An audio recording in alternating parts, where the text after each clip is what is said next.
You truly don't create photographs by yourself, as everyone is aware. And I agree to this tonight on my friend's behalf. This film is influenced by the same persons who have an impact on my life. You know, volleyball is my life. When I'm at home, I drive up and down. No one realized how chaotic Kevin Costner's love life was until right now. For years, the Oscar winner concealed a covert affair. He was the father of A for 6 solid years. He refused to acknowledge the child. Rumors circulated regarding married women, co-stars, and even a hula dancer.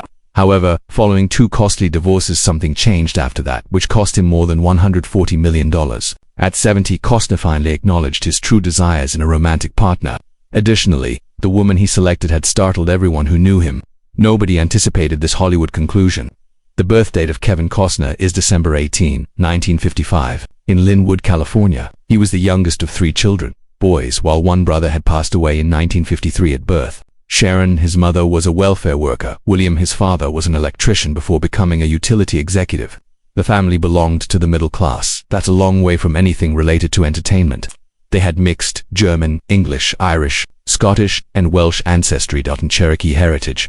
His father's job required his family to relocate frequently. Edison in Southern California. Upon graduating from high school, Kevin had attended over a dozen educational institutions in places, including Garden Grove, Ventura, and Visalia. He claimed that it was similar to being in the military, constantly the new kid, and never capable of establishing roots. Because of his frequent moves, he found it difficult to make friends, and lost it taught him how to adjust, but it also gave him confidence for a while. He started to romanticize the concept of home, a motif that would reappear in his films years later. In certain respects, all that moving provided him a sense of accomplishment and a silent desire to fit in. Kevin put all of his efforts into sports in high school. He was a baseball player, football and basketball. Even a potential major league pitcher played with him, Dennis Burt, although upon graduation he was just 5'2", and his goal was to become a when Elite sustained a shoulder injury. His career took a knock. That wound compelled him to stop playing sports. Nevertheless, he carried the discipline he had learnt with him years later. He acknowledged that the team exercises and early mornings helped to shape how he went about directing and acting. His affinity for athletics never truly diminished. It became a crucial component of his identity and would go on to appear in some of his most well-known parts, such as Dream Field. He started studying business at Cal State Fullerton in 1973, participated in intramural football, and joined the Delta Chi fraternity. He was viewed by most as an ordinary man rather than an actor. His college sweetheart, Cindy Silver, emerged as a significant figure in his life.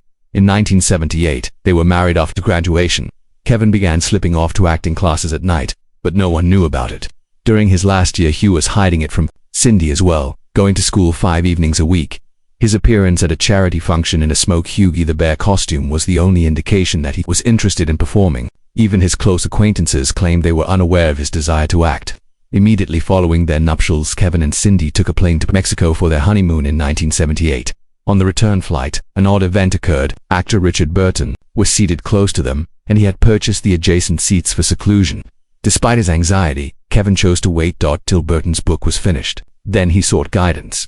Burton stated, "You have green eyes," he said. "My eyes are green. I believe you'll be all right." Afterward, Burton's limo arrived while they were waiting for a bus. Then he rolled down the window and said, "Good luck." It was a memorable moment. After only 30 days, Kevin resigned from his marketing position and made the decision to focus entirely on acting. The initial years were far from glitzy. Kevin took on whatever tasks that came up he could locate it. He drove trucks, worked in construction, and was a crew member on boats for fishing. He even toured the residences of movie stars. In the meantime, he continued attending auditions throughout the day and taking acting workshops at night. The majority of nothing came of the auditions. He was repeatedly turned down. However, despite financial difficulties, Cindy continued to believe in him. That period of time created a sense of humility and toughness in him that lasted. The film role was in the low-budget sex comedy Sizzle Beach, USA, which was shot in either 1978 or 1979. He only made $1,800. It wasn't until 1986 that the movie was released. Following his rise to fame, he later attempted to purchase the film's rights in order to bury it since he felt uneasy about one of the moments. The proposal was denied. That film turned into a humiliating anecdote, a reminder of how he had gone a long way to gain attention. One of his first aspirations appeared in the 1983's Big Chill. He played the role of Alex, the deceased friend whose suicide results in fatally together. He recorded a number of flashback sequences and believed it would be innovation. However, none of his scenes appeared in the final version of the film. A shot was all that was left. Within the casket of his hands. He was crushed by it. Even Glenn and other cast members' role was totally removed, which startled Close and Jeff Goldblum. That caused him to doubt everything. He started to question whether he ought to give up. Kevin was prepared to permanently give up acting by the end of 1983. He began submitting applications for business positions. It was time to go on, he decided. However, Cindy stepped in once more.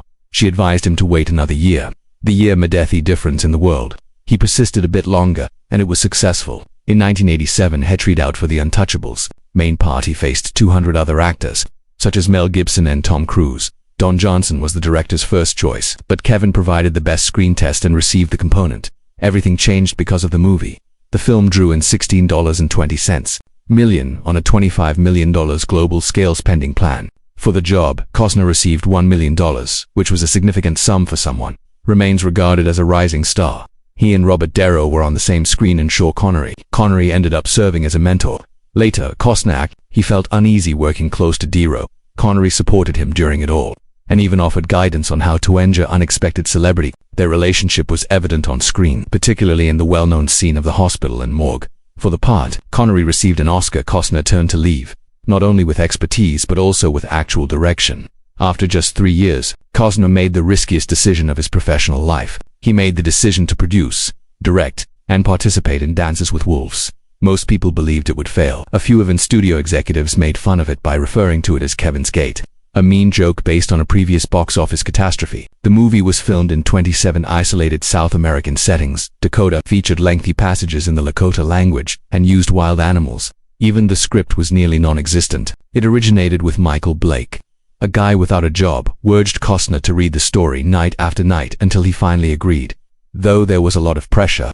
After misfiring on the first attempt, Costner thought about keeping Thera only to save face, but the outcome was a spectacular triumph. Dancing with Wolves was more than just a success. It became a landmark in Hollywood. As soon as when the Oscars were introduced in 1991, nobody knew. However, after that, Dances with 7 Academy Awards went to Wolves. The awards for Best Director and Best Image. Since 1931, it was the first Western to win Best Picture. The winner of Best Screenplay was Michael Blake, who had been on the verge of homelessness. At what few people do throughout their lives, Costner had accomplished by the age of 35. The movie faced 12 nominations. He was only the 6th recipient of the Best Director award in history. For a first appearance, there was no question about his status in Hollywood anymore. He retained the momentum with the 1991 release of Robin Hood, Prince of Thieves. Critics made fun of his accent and claimed that the movie was flat. However, it made $25.6 million when it first debuted. Its first weekend, which at the time was the 8th largest opening, it eventually earned $390 million worldwide. Bryan Adams' theme song became a worldwide smash and continued to film in the spotlight. The accent may have made people giggle, but ticket sales were honest. Costner had one more blockbuster. The Bodyguard followed in 1992. In her acting debut, it matched Costner opposite Whitney Houston. The film rose to become the second highest earning movie of the year, earning $410.9 million globally each year. However, it was the music that revolutionized everything. Records were broken by Whitney's rendition of I Will Always Love You. The record was sold. In a single week, 831,000 copies were sold. Eventually it sold more than 45 million copies. As a result, it became the best-selling soundtrack ever, the biggest album of the decade and the best-selling album by a woman. Costner was no longer merely a movie star. He represented a time period. 1995 saw Costner strike the height of his strength. Costner had to complete the movie by himself after Reynolds left the project.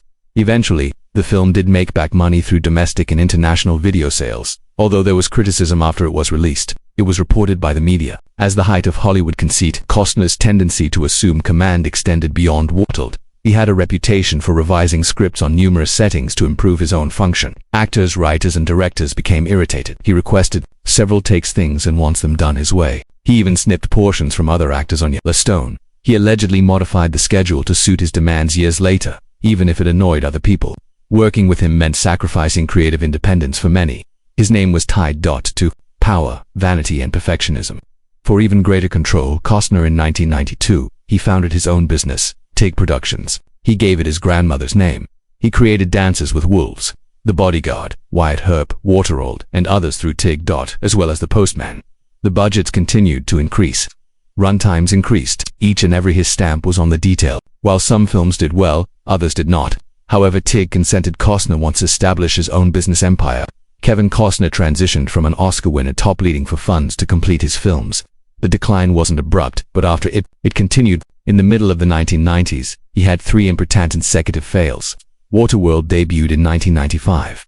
The estimated cost was $100 million, but due to disasters, the amount skyrocketed to $175 million settings, as well as perpetual delays. In the end, it made $264 million globally, although despite its outrageous budget, it was still seen as a failure. After a year, Tin Cup debuted modestly. It didn't live up to the hype, although it did make some money. Then the actual 1997's The Postman. Costner produced and directed it. Co-wrote and starred in it. Only $27 million was made for every $80 million spent back. It didn't simply fall short. It turned into a farce, winning multiple Razzie Awards and destroying his remaining brilliant image. Hollywood quickly turned against him. He was fired by Creative Artists Agency in October 1995. Losing them indicated that the industry had stopped taking chances on him because they were his elite representation. He had been making up to $20 million for each film. However, that was no longer relevant. He was demanding extensive oversight and large budgets, which led to losses. Castle he had a deal with Rock Entertainment, but they left early. In less than 3 years, Costner transformed from one of the world's most influential celebrities to someone that the studios didn't want to work with. Then things became worse. By many nations. His films weren't even being shown in theaters in the early 2000s. Graceland is 3,000 miles away, and even went directly to video in a number of locations with celebrities including Courtney Cox and Kurt Russell. Despite costing $60 million to produce, Dragonfly only made $52.3 million. It vanished, silently. Reviews and box office receipts were no longer used to evaluate Costner at that time. Numbers no longer. Failure was just associated with his name. From Oscar victories to he plummeted that far because of late-night cable replays. However, despite all he remained persistent, he continued to support large Western epics, such as the ones he had previously created. Well known for Dances with Wolves, however, no one was willing to finance him. The studios didn't have faith in him in this way. The American Tale Horizon became a personal wager. He acknowledged in 2024 that he approached every potential investor in KN. For assistance. When that proved insufficient, he invested $38 million of his personal funds in the movie. He even put his house in Santa Barbara under mortgage. The same individual who previously had Now Hollywood, which had him at its mercy, was risking everything to complete a film. Additionally, his personal life also fell apart. The expense of his 2004 divorce from Cindy Silver was about $80 million. After 16 years of marriage, they had 3 children. That the settlement was reached when he was having trouble finding sponsors and losing millions of dollars on his projects. That he almost went bankrupt due to a financial setback. Although divorce documents remained confidential, nearly all compensation was one of the largest in Hollywood history, according to the report. It arrived precisely at the wrong moment and drove him to the verge of insolvency. Family issues weren't limited to that. He had a covert affair with Bridget Rooney in the mid-1990s. She arrived from Thethy, Pittsburgh. Steelers own a family. She became pregnant after they had an affair. At first, Costner did not acknowledge the child. Rooney refused to back down. She said he was the father. She felt certain. For Costner, it took 6 years and a paternity test to acknowledge that Liam, the youngster, was his son. He visited and established a trust fund sporadically, but he never included Liam in his public persona. The boy grew up be Rooney and her rich husband, Bill Ko. It was a sloppy, very visible battle that ran counter to Costner's polished persona. The rumors persisted that he was connected to co-stars including Michelle Pfeiffer, Shaw, during the 1990 South, Joan, Chen, and Young. Even an affair with a married hula was published by tabloids. Dancer. All of them he denied. While some rumors persisted, others were obviously false. At one point, he informed Parade magazine that the rumors concerning Angie Everhart were completely untrue. The stories, however, never completely disappeared. The rumors wounded his feelings, but no Costner ever verified anything.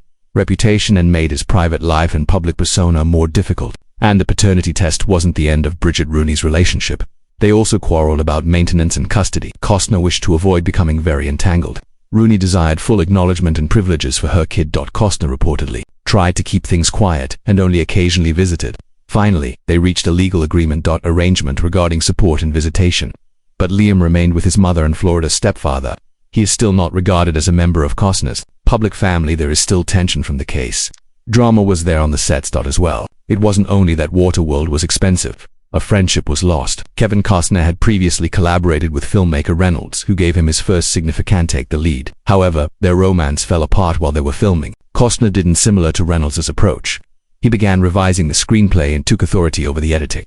Reynolds resigned, claiming that Costner had forced him out of his own film. He even mentioned Costner should only appear in films that he directs.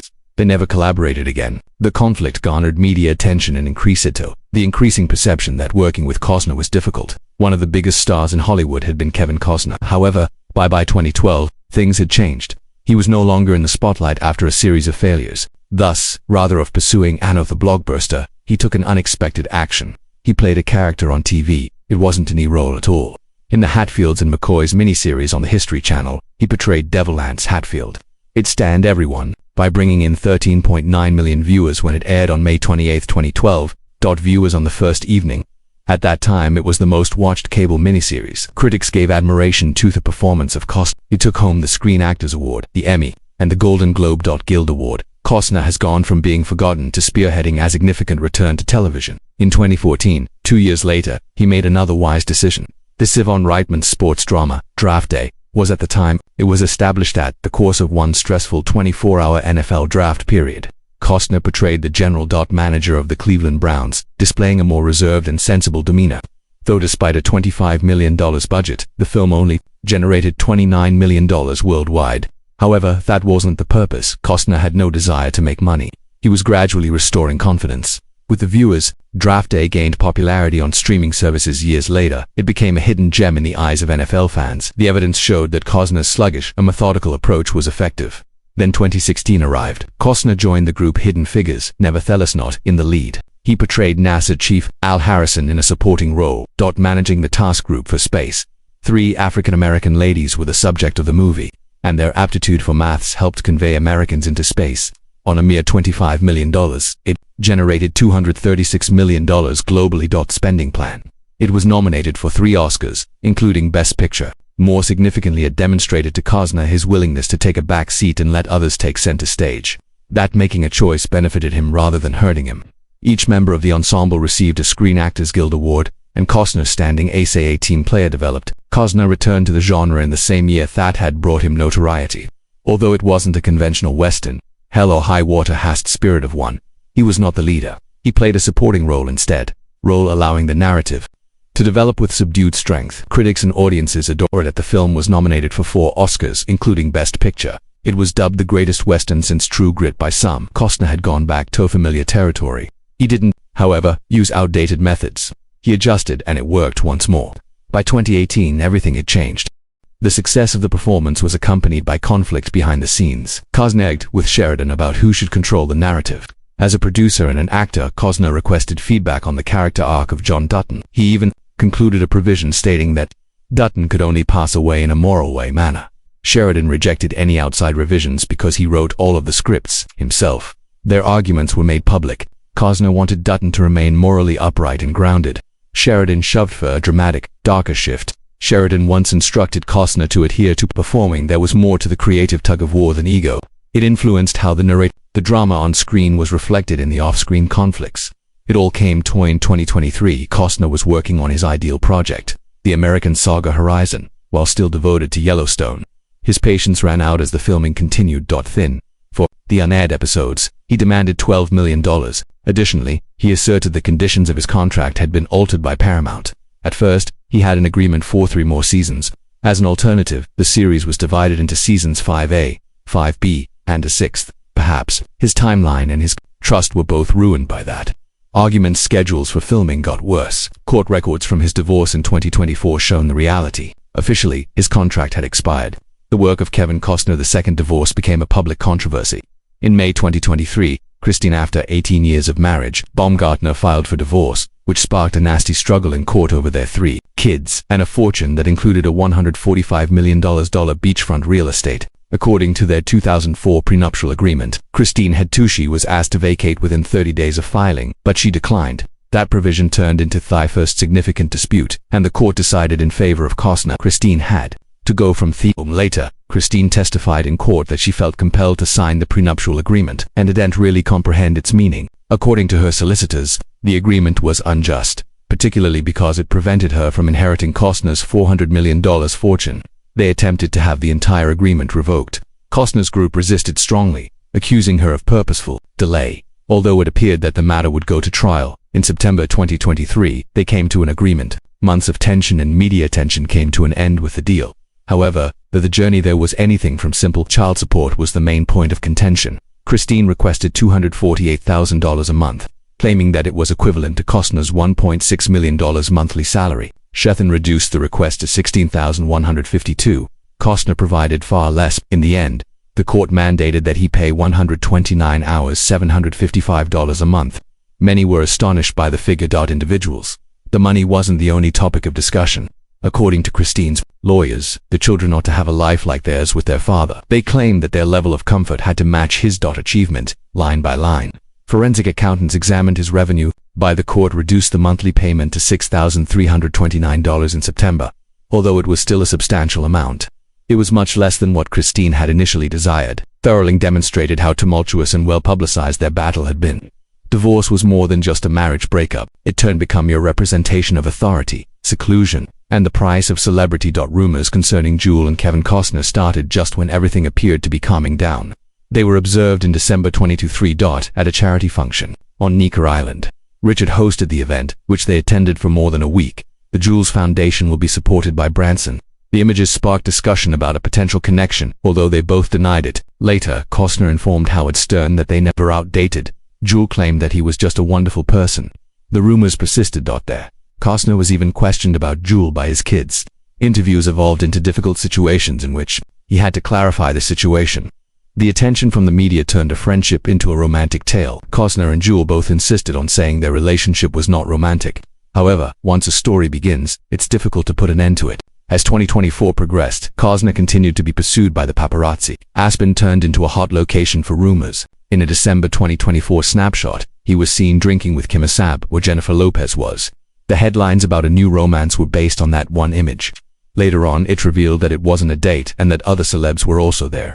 Even in Los Angeles, everyday lunches inspired new stories. April 2025, the media observed him with an unidentified woman, who later proved to be his helper. Each and every the next big story was about the woman who was spotted with him. Costner burst out laughing. In interviews, he discussed how people appear to be fixated on the person he is seeing. He added that it's challenging to simply live your life without having every action scrutinized. Following the divorce, his every move generated headlines. It wasn't merely rumors, it was a natural part of existence. In the limelight. Following 2 well-publicized marriages, Costner claimed he was sick of the dating scene in Hollywood. He expressed his need for something easier to close friends. He desired a person not involved in the entertainment industry. Nowadays, the majority of his social circle consists of those who are not well known. He stays away from public relationships and spends more time with his 7 kids. Despite the fact that the media connected him, he didn't reply to celebrities like Jennifer Aniston and Sandra Bullock. Additionally, he has new regulations. Any future partnership would require certain conditions, thus, a prenuptial agreement and complete privacy respect. I'm open to love, but only if it comes, he remarked in harmony and comprehension. Following all that he's endured, still searching for something genuine. Kevin Costner is doing it alone this time. Phrases